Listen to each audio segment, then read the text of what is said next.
Hi ಎಲ್ಲರಿಗೂ ನಮಸ್ಕಾರ. Welcome back to our YouTube channel. ನಾವು ಇವತ್ತಿನ ತರಗತಿಯಲ್ಲಿ 5ನೇ ತರಗತಿಗೆ ಸಂಬಂಧಿಸಿದಂತೆ ಮುಂದುವರೆದ ಭಾಗವನ್ನು ನೋಡ್ತಾ ಹೋಗೋಣ. ಇದರಲ್ಲಿ ನಾವು ಥರ್ಡ್ ಟಾಪಿಕ್ ಅನ್ನು ನೋಡ್ತಾ ಇದ್ದೀವಿ.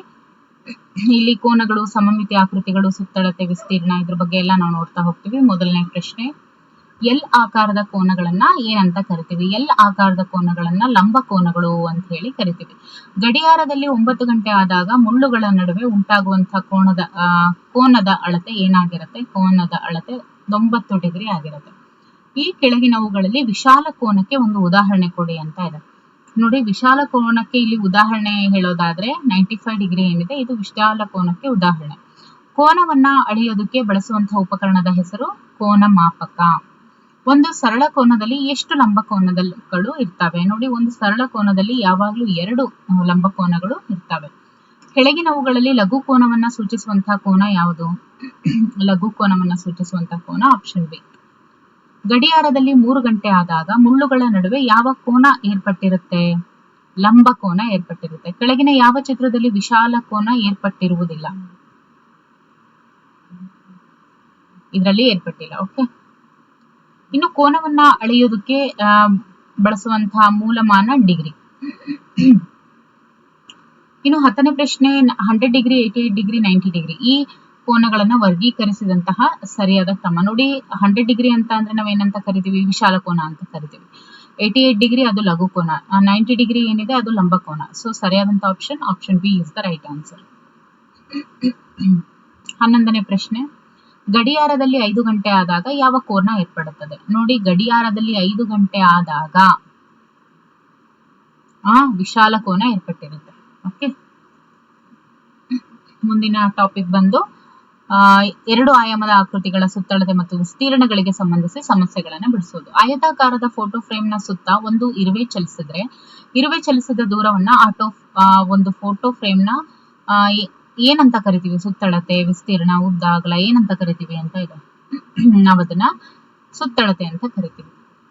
ಚೌಕದ ಲಕ್ಷಣಗಳಲ್ಲಿ ಯಾವುದು ಸರಿಯಲ್ಲದ ಹೇಳಿಕೆ? ಚೌಕದ ಲಕ್ಷಣಗಳಲ್ಲಿ ಸರಿಯಲ್ಲದ ಹೇಳಿಕೆ. ನೋಡಿ, ಚೌಕವು ಒಂದು ಸಮತಲಾಕೃತಿ. ಹೌದು, ಚೌಕದ ಎಲ್ಲಾ ಬಾಹುಗಳು ಸಮನಾಗಿರ್ತವೆ. ಇನ್ನು ಚೌಕವು ಉದ್ದ, ಅಗಲ ಮತ್ತು ಎತ್ತರಗಳನ್ನ ಒಳಗೊಂಡಿದೆ. ಅದೇ ಚೌಕದ 4 ಕೋನಗಳು ಲಂಬ ಕೋನಗಳು ಆಗಿರ್ತವೆ ಅಂತ ಇದೆ. ಎಲ್ಲದನ್ನು ನೋಡಿದಾಗ ಇದು ಸರಿ ಇದೆ, ಇದು ಸರಿ ಇದೆ, ಇದು ಸರಿ ಇದೆ. ಆದ್ರೆ ಚೌಕವು ಉದ್ದ, ಅಗಲ, ಎತ್ತರಗಳನ್ನ ಒಳಗೊಂಡಿದೆ. ಇದೆಲ್ಲ ಇದು ಸರಿಯಾದ ಹೇಳಿಕೆ ಅಲ್ಲ. ಇನ್ನು ಮುಂದಿನ ಪ್ರಶ್ನೆ, ಒಂದು ಆಯತಾಕಾರದ ಆಟದ ಮೈದಾನದ ಉದ್ದ 50 ಮೀಟರ್ ಹಾಗೂ ಅಗಲ 40 ಮೀಟರ್ ಇದೆ. ಅದರ ವಿಸ್ತೀರ್ಣ ಏನಾಗುತ್ತೆ? ಹಾಗಾದ್ರೆ ವಿಸ್ತೀರ್ಣ ಏನಾಗುತ್ತೆ? 2000 ಚದರ ಮೀಟರ್ ಆಗುತ್ತೆ. ಚೌಕಾಕಾರದ ಕಾರ್ಡ್ಬೋರ್ಡ್ ನ ಉದ್ದ 40 ಸೆಂಟಿಮೀಟರ್ ಇದ್ರೆ ಆ ಕಾರ್ಡ್ಬೋರ್ಡ್ ನ ಸುತ್ತಳತೆ ಎಷ್ಟು? ಸುತ್ತಳತೆ 160 ಸೆಂಟಿಮೀಟರ್. ಓಕೆ. ಸೊ ಸರಿಯಾದಂತ ಆಪ್ಷನ್ ಇಸ್ ಎ. ಮುಂದಿನ ಒಂದು ಟಾಪಿಕ್ ನೋಡಿ, ಇಲ್ಲಿ ನೋಡಿ, ಪರಿಸರದಲ್ಲಿನ 2 ಆಯಾಮದ ಆಕೃತಿಗಳನ್ನ ಪ್ರದಕ್ಷಿಣೆ ಮತ್ತು ಪ್ರತಿಫಲನ, ಸಮಮಿತಿಗಳನ್ನ ವರ್ಣಮಾಲೆ ಅಕ್ಷರಗಳು ಮತ್ತು ಆಕೃತಿಗಳ ಮೂಲಕ ಗುರುತಿಸುವುದು. ಇದ್ರ ಬಗ್ಗೆ. ಓಕೆ.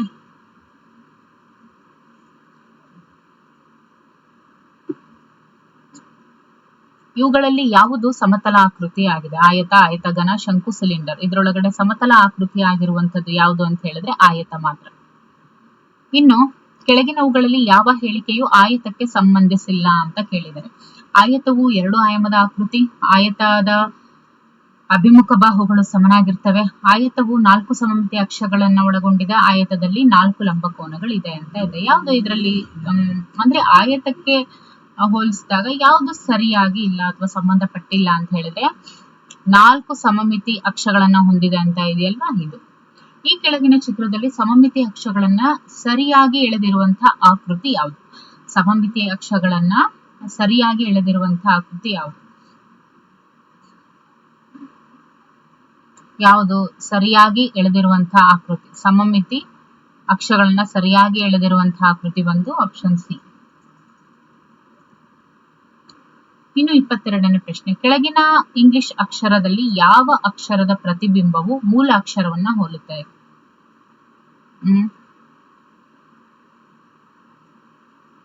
ಮೂಲ ಅಕ್ಷರವನ್ನ, ಪ್ರತಿಬಿಂಬ ಕೂಡ ಮೂಲ ಅಕ್ಷರವನ್ನೇ ಹೋಲುವಂತದ್ದು ಯಾವುದು? ಆಪ್ಷನ್ ಎಂ ಏನಿದೆಯಲ್ಲ ಅದು. ಈವನ್ ಎ ಕೂಡ ಪ್ರತಿಬಿಂಬ ಏನಿದೆ ಅದು ಕೂಡ ಮೂಲಾಕ್ಷರವನ್ನೇ ಹೋಲುತ್ತೆ ಎ.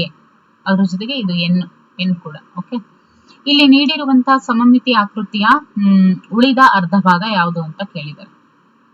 ಉಳಿದ ಅರ್ಧ ಭಾಗ ಯಾವುದು? ಸೊ ಸರಿಯಾದಂತ ಆಪ್ಷನ್ ಏನು? Option C is the right answer. ಕೊಟ್ಟಿರುವಂತಹ ಚಿತ್ರವನ್ನ ಕಾಲ್ ಸುತ್ತು ತಿರುಗಿಸಿದಾಗ ದೊರಕುವಂತ ಚಿತ್ರ ಯಾವುದು? 1/4 ಸುತ್ತು ತಿರುಗಿಸಿದಾಗ ದೊರಕುವಂತ ಚಿತ್ರ ಯಾವುದು?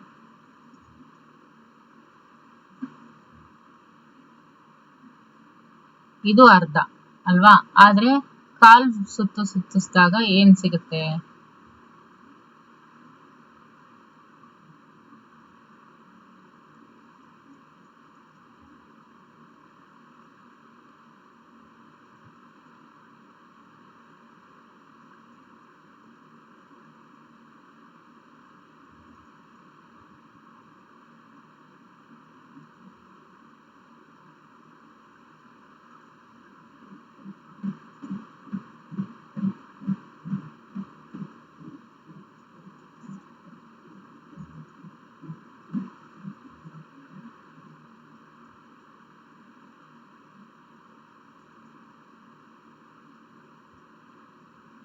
ನೋಡಿ, ಕಾಲ್ ಸುತ್ತು ತಿರುಗಿಸಿದಾಗ ದೊರಕುವಂತ ಚಿತ್ರ ಬಂದು ಇದು ಸಿಗುತ್ತೆ ನಮ್ಗೆ. ಓಕೆ, 1/4 ಸುತ್ತು ತಿರುಗಿಸಿದಾಗ. ಈ ಕೆಳಗಿನವುಗಳಲ್ಲಿ ಯಾವುದು ಚೌಕಕ್ಕೆ ಸಂಬಂಧಿಸಿದಂತಹ ಸರಿಯಾದ ಹೇಳಿಕೆ ಆಗಿದೆ ಅಂತ ಕೇಳಿದರೆ, ಚೌಕದಲ್ಲಿ ಎಲ್ಲಾ ಬಾಹುಗಳು ಅಸಮವಾಗಿರ್ತವೆ. ಚೌಕವು 4 ಲಘುಕೋನಗಳನ್ನ ಹೊಂದಿದೆ. ಚೌಕವು ಉದ್ದ, ಅಗಲ ಮತ್ತು ಎತ್ತರವನ್ನ ಹೊಂದಿದೆ. ಚೌಕದ ಎಲ್ಲಾ ಬಾಹುಗಳು ಸಮನಾಗಿರ್ತವೆ ಏನಿದೆಯಲ್ಲ, ಇದು ಸರಿಯಾದಂತ ಹೇಳಿಕೆ. ಇನ್ನು ಆಯಾಮದ ಆಕೃತಿಗಳ ಸುತ್ತಳತೆ ಮತ್ತು ವಿಸ್ತೀರ್ಣಗಳಿಗೆ ಸಂಬಂಧಿಸಿದಂತೆ ಸಮಸ್ಯೆಗಳನ್ನ ಬಿಡಿಸ್ತಾರೆ. ಇದ್ರ ಬಗ್ಗೆ ನೋಡ್ತಾ ಹೋಗೋಣ. 26ನೇ ಪ್ರಶ್ನೆ. ಆಯತದಲ್ಲಿ ಸುತ್ತಳತೆಯು ಅದರ ಉದ್ದ ಮತ್ತು ಅಗಲದ ಮೊತ್ತದ ಡ್ಯಾಶ್ ಇರುತ್ತದೆ ಅಂತ ಇದೆ. ಆಯತದಲ್ಲಿ ಸುತ್ತಳತೆಯು ಅದರ ಉದ್ದ ಮತ್ತು ಅಗಲದ 2ರಷ್ಟು ಇರುತ್ತೆ. ಓಕೆ, 3 ಸೆಂಟಿಮೀಟರ್ ಬಾಹು ಉಳ್ಳ ವರ್ಗದ ಸುತ್ತಳತೆ ಎಷ್ಟು? ನೋಡಿ, 3 ಸೆಂಟಿಮೀಟರ್ ಬಾಹು ಏನ್ ಒಳಗೊಂಡಿರುತ್ತೆ ಅದರ ಸುತ್ತಳತೆ ಕೇಳಿದರೆ ಅದು ಎಷ್ಟಾಗಿರುತ್ತೆ ಅಂತ. ಓಕೆ, ಮಾಡಿದಾಗ ಏನಾಗುತ್ತೆ? 12 ಸೆಂಟಿಮೀಟರ್ ಆಗುತ್ತೆ. ಓಕೆ, ಒಂದು ಚೌಕಾಕಾರದ ಆಕೃತಿಯ ಸುತ್ತಳತೆ 40 ಮೀಟರ್ ಆದ್ರೆ ಅದರ ವಿಸ್ತೀರ್ಣ ಏನಾಗುತ್ತೆ? ನೋಡಿ, ಒಂದು ಚೌಕಾಕಾರದ ಆಕೃತಿಯ ಸುತ್ತಳತೆ 40 ಮೀಟರ್ ಆದ್ರೆ ಅದರ ವಿಸ್ತೀರ್ಣ ಏನಾಗುತ್ತೆ ಅಂತ ಕೇಳಿದ್ದಾರೆ. ಅದರ ವಿಸ್ತೀರ್ಣ ಏನಾಗುತ್ತೆ?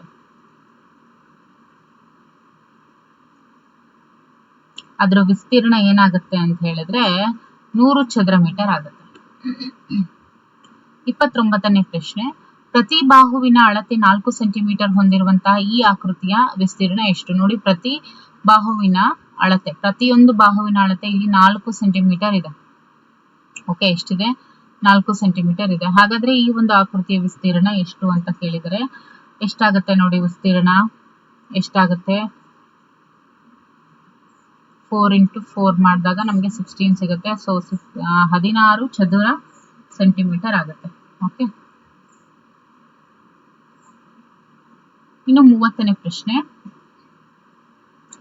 ಈ ಚಿತ್ರದಲ್ಲಿ ಹೊರಭಾಗದ ಆಯತದ ವಿಸ್ತೀರ್ಣ 32 ಸೆಂಟಿಮೀಟರ್ ಆಗಿರುತ್ತೆ. ಒಳಗಿನ ಆಯತದ ವಿಸ್ತೀರ್ಣ 18 ಚದರ ಸೆಂಟಿಮೀಟರ್ ಆದ್ರೆ ಬಣ್ಣ ಹಚ್ಚಿದಂತ ಭಾಗದ ವಿಸ್ತೀರ್ಣ ಎಷ್ಟು ಅಂತ ಕೇಳಿದ್ದಾರೆ. ನೋಡಿ ಇಲ್ಲಿ,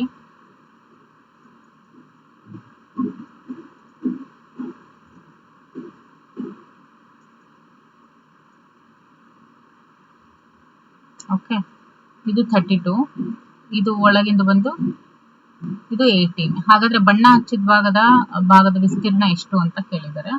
ಅದು ಎಷ್ಟಾಗುತ್ತೆ?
ನೋಡಿ, ಈ ಚಿತ್ರದಲ್ಲಿ ಹೊರಭಾಗದ ಆಯತದ ವಿಸ್ತೀರ್ಣ 32 ಚದರ ಸೆಂಟಿಮೀಟರ್, ಒಳಗಿನ ಆಯತದ ವಿಸ್ತೀರ್ಣ 18 ಚದರ ಸೆಂಟಿಮೀಟರ್ ಆದ್ರೆ ಬಣ್ಣ ಹಚ್ಚಿದಂತಹ ಭಾಗದ ವಿಸ್ತೀರ್ಣ 14 ಚದರ ಸೆಂಟಿಮೀಟರ್ ಆಗಿರುತ್ತೆ. ಓಕೆ, 31ನೇ ಪ್ರಶ್ನೆ. ABCD ಚೌಕದಲ್ಲಿ ಪ್ರತಿ ಚೌಕದ ವಿಸ್ತೀರ್ಣ 1 ಸೆಂಟಿಮೀಟರ್ ಸ್ಕ್ವೇರ್ ಇದೆ.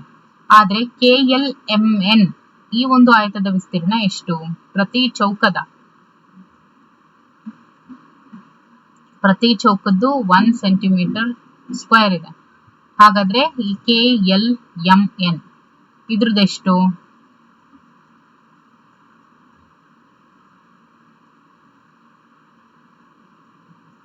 ಎಷ್ಟಾಗುತ್ತೆ?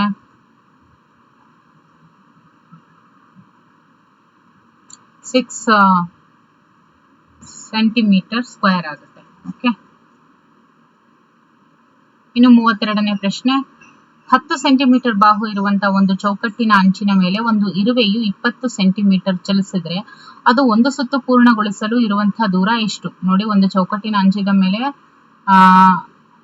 ಒಂದು ಇರುವೆ 20 ಸೆಂಟಿಮೀಟರ್ ಚಲಿಸಿದ್ರೆ ಅಂದ್ರೆ 10 ಸೆಂಟಿಮೀಟರ್ ಬಾಹುವಿರುವಂತ ಒಂದು ಚೌಕಟ್ಟಿನ ಅಂಚಿನ ಮೇಲೆ ಒಂದು ಇರುವೆ 20 ಸೆಂಟಿಮೀಟರ್ ಚಲಿಸಿದ್ರೆ ಅದು ಒಂದು ಸುತ್ತು ಪೂರ್ಣಗೊಳಿಸಲು ಇರುವಂತಹ ದೂರ ಎಷ್ಟು ಅಂತ ಕೇಳಿದ್ದಾರೆ.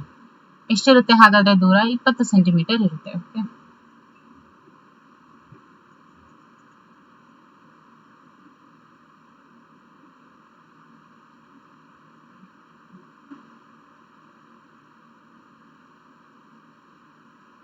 ಮುಂದಿನ ಟಾಪಿಕ್ ಬಂದು ನೋಡಿ, ಸುತ್ತಳತೆ ಮತ್ತು ವಿಸ್ತೀರ್ಣವನ್ನ ತಿಳಿಯುವ ಸಂಬಂಧ ವರ್ಗ, ಘನ, ಸಿಲಿಂಡರ್, ಶಂಕುಗಳನ್ನ ಜ್ವಾಲಾ ವಿನ್ಯಾಸದಲ್ಲಿ ಮಾಡ್ತಾರೆ. ಇದ್ರ ಬಗ್ಗೆ 33ನೇ ಪ್ರಶ್ನೆ. ಇದರಲ್ಲಿ ಯಾವುದು ಶಂಕುವಿಗೆ ಸಂಬಂಧಿಸಿದಂತ ಜಾಲಾಕೃತಿ ಆಗಿದೆ?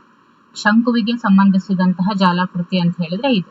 ಓಕೆ, 34ನೇ ಪ್ರಶ್ನೆ. ಈ ಜಾಲಾಕೃತಿಯಿಂದ ಉಂಟಾಗುವಂತಹ ಘನಾಕೃತಿ ಯಾವುದು ಅಂತ ಕೇಳಿದರೆ ಇದರಿಂದ ಉಂಟಾಗುವಂತಹ ಘನಾಕೃತಿ ಸಿಲಿಂಡರ್ ಆಗಿರುತ್ತೆ. ಇದು ರಿಪೀಟೆಡ್ ಕ್ವೆಶ್ಚನ್. ನೋಡಿ, ರೆಫ್ರಿಜಿರೇಟರ್ನ ಪಾರ್ಶ್ವನೋಟವು ಈ ಆಕೃತಿಯಂತೆ ಕಾಣುತ್ತೆ ಅಂತ ಇದೆ.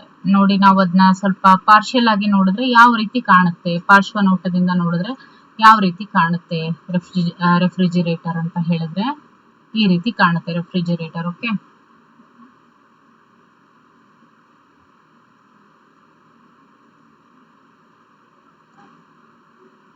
ಮೂವತ್ತಾರನೇ ಪ್ರಶ್ನೆ. ಕೆಳಗಿನವುಗಳಲ್ಲಿ ಯಾವುದು ಆಯತ ಘನಕ್ಕೆ ಉದಾಹರಣೆಯಾಗಿದೆ? ಕ್ಯಾಲೆಂಡರ್, ಇಟ್ಟಿಗೆ, ಕರಿಹಲಗೆ, ಸ್ಕೇಲ್ ಅಂತ ಇದೆ. ಸರಿಯಾದಂತ ಆಪ್ಷನ್ ಏನು? ಇಟ್ಟಿಗೆ ಏನಿದೆಯಲ್ಲ ಇದು ಆಯತ ಘನಕ್ಕೆ ಉದಾಹರಣೆ ಆಗಿದೆ. 37ನೇ ಪ್ರಶ್ನೆ. ಚೌಕ ಘನವು ಹೊಂದಿರುವಂತಹ ಮುಖಗಳ ಸಂಖ್ಯೆ ಎಷ್ಟು ಅಂತ ಇದೆ. ಚೌಕ ಘನ ಏನಿರುತ್ತೆ ಅದು ಹೊಂದಿರುವಂತಹ ಮುಖಗಳ ಸಂಖ್ಯೆ ಎಷ್ಟು? 6 ಅಲ್ವಾ? 6 ಇಸ್ ದ ರೈಟ್ ಆನ್ಸರ್. ಇನ್ನು ಘನ ಮುಖಗಳು ಡ್ಯಾಶ್ ಆಕಾರದಲ್ಲಿ ಇರ್ತವೆ. ಘನ ಮುಖಗಳು ಏನಿರ್ತವೆ ಅವು ಯಾವ ರೀತಿ ಇರ್ತವೆ? ಘನ ಮುಖಗಳು ಡ್ಯಾಶ್ ಆಕಾರದಲ್ಲಿ ಇರ್ತವೆ. ನೋಡಿ, ಘನ ಮುಖಗಳು ಯಾವಾಗ್ಲೂ ಚೌಕ ಆಕಾರದಲ್ಲಿ ಇರ್ತವೆ. ಘನ ಮುಖಗಳು ಯಾವಾಗ್ಲೂ ಚೌಕ ಆಕಾರದಲ್ಲಿ ಇರ್ತವೆ. ಓಕೆ, ಇನ್ನು ಮುಂದಿನ ತರಗತಿಯಲ್ಲಿ ನಾವು 4ನೇ ಟಾಪಿಕ್ ಅನ್ನು ನೋಡ್ತಾ ಹೋಗೋಣ. ಅಲ್ಲಿ ಉದ್ದ, ತೂಕ ಮತ್ತು ಗಾತ್ರಗಳ ದೊಡ್ಡ ಮತ್ತು ಚಿಕ್ಕ ಸಾಮಾನ್ಯವಾಗಿ ಉಪಯೋಗಿಸುವಂತಹ ವಿವಿಧ ಮಾನಗಳ ಬಗ್ಗೆ ನಾವಲ್ಲಿ ನೋಡ್ತಾ ಹೋಗೋಣ. ಓಕೆ.